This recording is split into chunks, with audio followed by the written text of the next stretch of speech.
নমস্কার, আপনারা দেখছেন আরবি বাংলা। আপনাদের সঙ্গে আমি সুস্মিতা। নজর রাখবো আজকের বেশ কয়েকটি গুরুত্বপূর্ণ খবরে।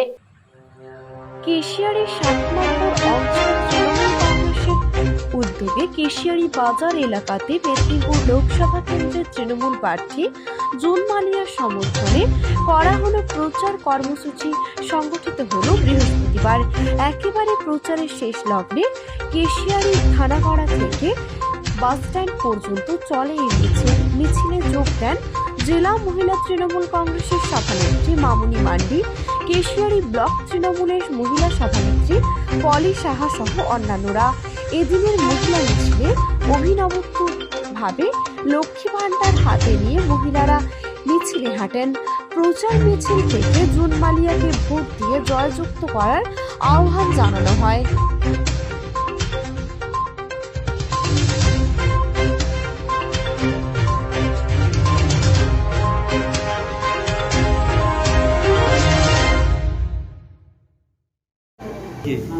আমরা কেশিয়ারি 7 নম্বর অঞ্চলের মহিলা তৃণমূলের কংগ্রেসের পক্ষ থেকে আজকে জুন মালিয়ার উদ্দেশ্যে যাতে জোড়াফুল চিহ্নে আমাদের ভোট দেওয়া হয়, সেই জন্য দিদিকে জেতানোর জন্য আমরা আজকে মহিলা মিছিল পালন করি।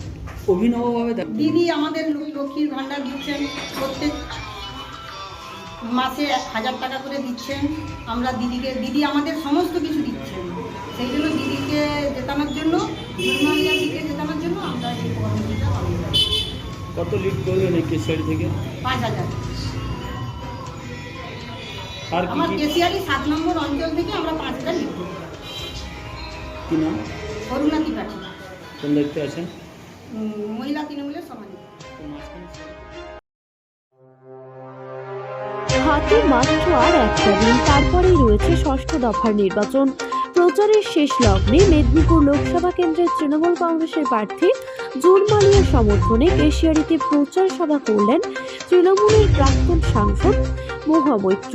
বৃহস্পতিবার কেশিয়ারি বাস স্ট্যান্ডে সভা করে তৃণমূল। সেই সভা থেকে রাজ্যের বিরোধী দলনেতা শুভেন্দু অধিকারী ও দেশের প্রধানমন্ত্রী নরেন্দ্র মোদীর বিরুদ্ধে একাধিকবার মন্তব্য করলেন মহুয়া মৈত্র। বিরোধী দলনেতার নাম না করে কখনো কাঁকড়া পিছা, আবার কখনো পাগল ছাগল বলে কটাক্ষ করেন। একই প্রসঙ্গে নরেন্দ্র মোদীকে মিথ্যেবাদী প্রধানমন্ত্রী বলেও শেষবেলায় মন্তব্য করে যান। সভার আগে এলাকায় মিছিলে অংশ নেন মহুয়া। কৃষ্ণনগরের প্রাক্তন সাংসদ মহুয়া মিত্র। কেশিয়ারিতে কয়েকদিন আগে সভা করেছিলেন বিজেপি নেতা শুভেন্দু অধিকারী। কেশিয়ারি থানার আইসিইউ ভিডিওকে একাধিক বিষয়ে আক্রমণ করেন। তার পাল্টা জবাবের কথা বলতে গিয়ে মহুয়া বিতর্কিত মন্তব্য করেন। বলেন, আমার একটা লেভেল আছে, সে একেবারে কাঁকড়া বিছা এসে মিটিং করবে আর পাল্টা আমি দেব না। আমার জীবনে রাজনৈতিক অবনতি অতটাও হয়নি যে এসব পাগল ছাগলদের উত্তর দেব। অপরদিকে রাজ্যের 42টি আসনে বিজেপি নরেন্দ্র মোদীর প্রার্থী হলে বিজেপির প্রচারে পাল্টা বলেন মহুয়া। তার দাবি 42 আসনে যদি মোদী প্রার্থী, তাহলে বিজেপির শূন্য হওয়া উচিত। এমন অযোগ্য অপদার্থ মিথ্যেবাদী প্রধানমন্ত্রী ভারতবর্ষের ইতিহাসে কেউ দেখেনি। বিজেপিকে ভোট দিলে লক্ষ্মী ভাণ্ডারের বিরুদ্ধে ভোট দেওয়া হবে বলে সচেতন করে যান তিনি।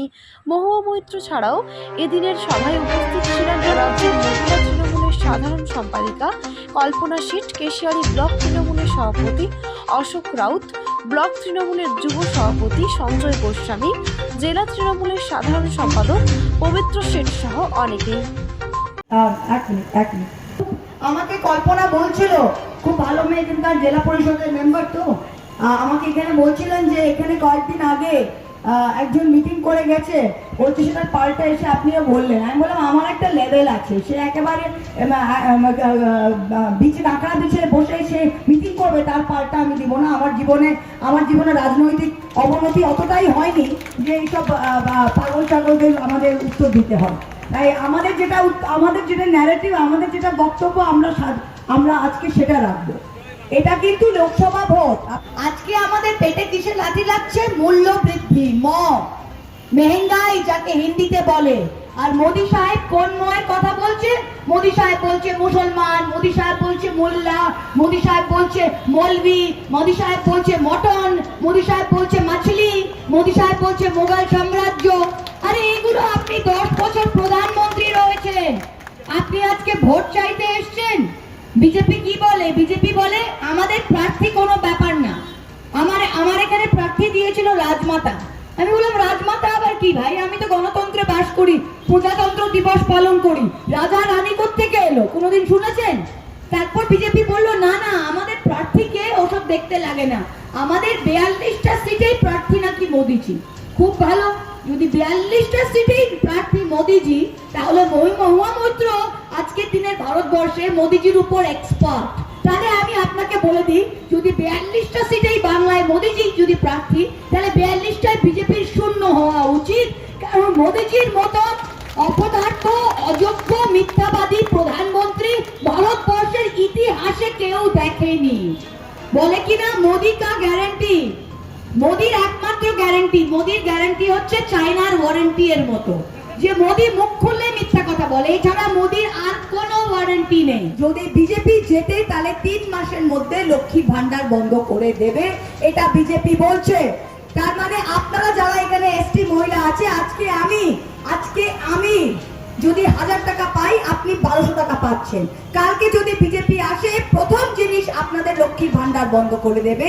বিজেপি শাসিত কোন রাজ্যে, না হরিয়ানায়, না রাজস্থানে, না উত্তরপ্রদেশে লক্ষ্মী ভান্ডার আছে। তাই আপনারা মনে রাখেন, যদি বিজেপিকে ভোট দেন, প্রত্যেকটা মহিলাকে বলছি, যদি বিজেপিকে ভোট দেন, যদি আপনারা 1 নম্বর বোতাম টিপে বিজেপিকে ভোট দেন, তাহলে আপনারা লক্ষ্মীর ভান্ডারকে সরাবার ভোটটা দিচ্ছেন, এইটা আপনি মনে রাখেন।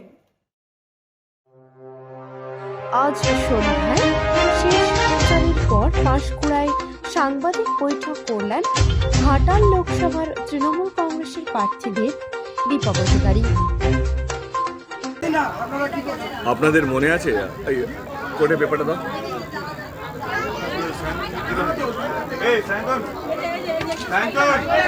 রেডি?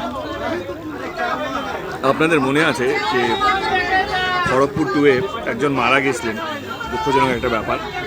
সেই মৃত্যুটাকে নিয়ে আমাদের যিনি বিরোধী দলের প্রার্থী হিরণ যেভাবে মৃত্যু রাজনীতি শুরু করেছিল, দেবের 2 হাতে রক্ত, দেব খুনি, দেব আতঙ্কবাদী, দেব সন্ত্রাসবাদী, দেব ইচ্ছে করে খুন করিয়েছে তাদের কর্মীদেরকে। আমি তখন বলেছিলাম যে আমাদের দল বা আমাদের কোনো কর্মী এর সঙ্গে যুক্ত নেই, এটা একটা অ্যাক্সিডেন্টাল ডেথ। আপনাদেরকে জানাতে হবে কি, কালকে মাননীয় হাইকোর্ট এই কেসটাকে ডিসমিস করে দিয়েছে এবং বলা হয়েছে এটা কোনো মার্ডার কেস নয়, এবং তিনি যা যা অভিযোগ দিয়েছিলেন কি ইচ্ছে করে যাতে আমাদেরকে ফাঁসানো হয়, কে পিছনে হাত বাঁধা ছিল বা গায়ে অনেক দাগ, মারার দাগ, মাননীয় হাইকোর্ট কালকে বলেছে কোনো হাত বাঁধা ছিল না এবং ইট ওয়াজ এ অ্যাক্সিডেন্টাল ডেথ। তো এটাই বলবো কি, বিরোধী দলের প্রার্থী যেভাবে মিথ্যাচার শুরু থেকেই করেছে এবং যেভাবে আমাদেরকে ফাঁসানো, এটা হচ্ছে কোর্টের অর্ডার, যে আমাদেরকে ফাঁসানোর যেভাবে চেষ্টা বা আমাকে খুনি বা সন্ত্রাসবাদী বা আতঙ্কবাদী বানানোর যে চেষ্টাটা করেছে, এবং সেইটা মাননীয় হাইকোর্ট কালকে এটা অর্ডার দিয়ে দিয়েছে এবং কেসটাকে ডিসমিস করে দিয়েছে। এবং আজকে আমরা সকাল থেকে সবই জানতে পারছি, যেইভাবে উনি ডক্টরেট যেভাবে ইউজ করেছে নিজের নামের আগে, এবং যেইভাবে মিথ্যেচার করে নিজের নামের আগে ডক্টরেট বসিয়েছেন, আমার মনে হয় সেটা সাধারণ মানুষের জানা উচিত যে প্রথম থেকেই মিথ্যে কথা বলে, যে প্রথম থেকেই নিজে প্রতিশ্রুতিতে এপিডেপিকে তিনি ডক্টরেট করেছেন আইআইটি খড়গপুর থেকে, এত বড় মিথ্যে কথা। এবং আইআইটি খড়গপুর হচ্ছে দেশের সবচেয়ে বড় ইনস্টিটিউশন, দেশের সবচেয়ে বড় ইনস্টিটিউশন, তার নামটাকে ইউজ করা হয়েছে। এবং ডেফিনেটলি যারা পরিশ্রম করে, দিন রাত এক করে ডক্টরেট পিএইচডিটা পায়, কোথায় যেন তাদেরকে ছোট করা হলো এইভাবে নিজের নামের আগে ডক্টরেট ইউজ করে। তো এটা সত্যি খুব দুঃখজনক। এবং আজকে প্রচারের শেষ দিন, আর আমাদের হাতে কিছু নেই। যারা ভোট দেবেন তাদেরকে এটাই বলবো যে সত্য এবং মিথ্যে দুটোই আপনাদের সামনে আছে। কে মিথ্যে প্রচার করে মানুষের মন জয় করতে চায়, আর কে সৎভাবে মানুষের পাশে থেকে কাজ করতে চায়। ঘাটাল লোকসভা কেন্দ্রের প্রত্যেকটা ভোটারকে বলবো কে এবারে আপনাদের কাছে পরিষ্কার দুটো প্রার্থীর কি বলবো বায়োডেটা, কে কেমন কীরকম, এবারে আপনারা যেটা ভালো বুঝবেন সেটাই। ধন্যবাদ। এই যে তথ্য শুভেন্দু অধিকারী পেশ করেছেন তাতে 90% অভিনেতা অভিনেত্রী তাহলে গরু চোর। বিজেপি প্রচার করছে দেব স্বীকার করে নিলেন তিনি গরু বানিয়েছেন। বোকা বোকা কথা এটা না, ওদের কাছে কোনো মানে ওরা এমনভাবে নিজের কথায় নিজে ফেসে যাচ্ছে না, বোঝা যায় না। ওই হিরোনি তো পিন্টু মণ্ডলের সাথে কাজ করেছে এবং একটা কথার কথা, একটা মানুষকে 2013 বা 14 বা 15-তে যে সমাজে একটা গণ্ডবিন্দ মানুষ ছিল, যে সমাজে একটা সম্মানীয় মানুষ ছিল, সে 2021-এ বোঝা যায় কি সেই লোকটা এরকম এবং তার কী কেলো কীর্তি। এবং আমরা যারা কাজ করি, আমরা যারা শিল্পী বলো বা যারা যারা যুক্ত, তারা কী করে, আমরা ইডিসি 5 বছর লেগেছে পুরো ব্যাপারটা বুঝতে। আমরা যারা কমনার এবং যেইভাবে আমাদের তো ওই সোর্সটা নেই কে কেমন কী কীরকম, আমি এইটুকু বলতে চাই কি কেউ গরু চোর না। ইচ্ছে করে দেবকে এমপি হিসেবে যেহেতু তৃণমূল কংগ্রেস করি বলে আমাকে জোর করে ফাঁসানো হচ্ছে। একটা একটা ডায়েরি পেয়েছে, সত্যি যে ডায়েরিটা, সেটার উপরে দেব বলে একটা শব্দ লেখা। দেব বলে কি আমি একাই আছি পুরো বাংলায়? লক্ষ লক্ষ মানুষ দেব নাম হতে পারে। সেইখান থেকে আমাকে ট্র্যাক করা হচ্ছে, সেখান থেকে জোর করে আমাকে এই কেসের মধ্যে ঢোকানো হচ্ছে। এবং আজকে তো মোটামুটি সব পরিষ্কারই করে দিলেন শুভেন্দু অধিকারী। আমার জন্য সুবিধাই হলো, কারণ আজকে যেই ডকুমেন্টসগুলো উনি সামনে নিয়ে এসেছেন সেইটাই তো ইলিগাল। এইটা তো ইডি সিবিআই ছাড়া তো কারো কাছে এই ডকুমেন্ট যাওয়ার কথাই না। ওনার কাছে কি করে এলো? তার মানে ইডি সিবিআই সব ওনাকে জিজ্ঞেস করে করছে বা সমস্ত তথ্য ওনাকে পাঠিয়ে দিচ্ছে? এটা তো সবচেয়ে বড় প্রশ্ন। এইটা যে লোকেরা বলতো নাকি এই যে ইডি সিবিআই সব বিজেপির হাতে, এটা তো পরিষ্কার বোঝা যাচ্ছে যেই ডকুমেন্টসগুলো তাদের কাছে থাকার কথা, যেই ডকুমেন্টসগুলো বাইরে কোথাও যাওয়ার কথা না। এবং এইটা শুধু হাইকোর্টে যখন ওরা আপিল করবে তখন এবং তাদের কাছে এই ডকুমেন্টসকে কেউ শুভেন্দু অধিকারীর কাছে, এবং এই ডকুমেন্টসে তো কোথাও প্রমাণই হচ্ছে না দেবকে।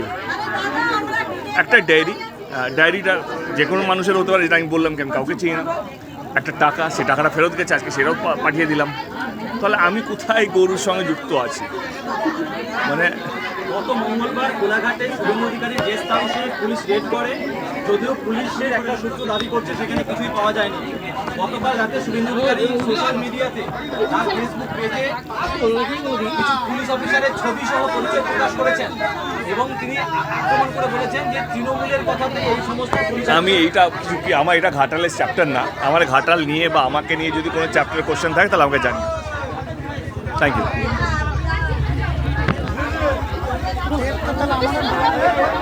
সংবাদ এখন এ পর্যন্তই। দেখতে থাকুন আরবি বাংলা, খবর যেখানে হাতের মুঠোয়।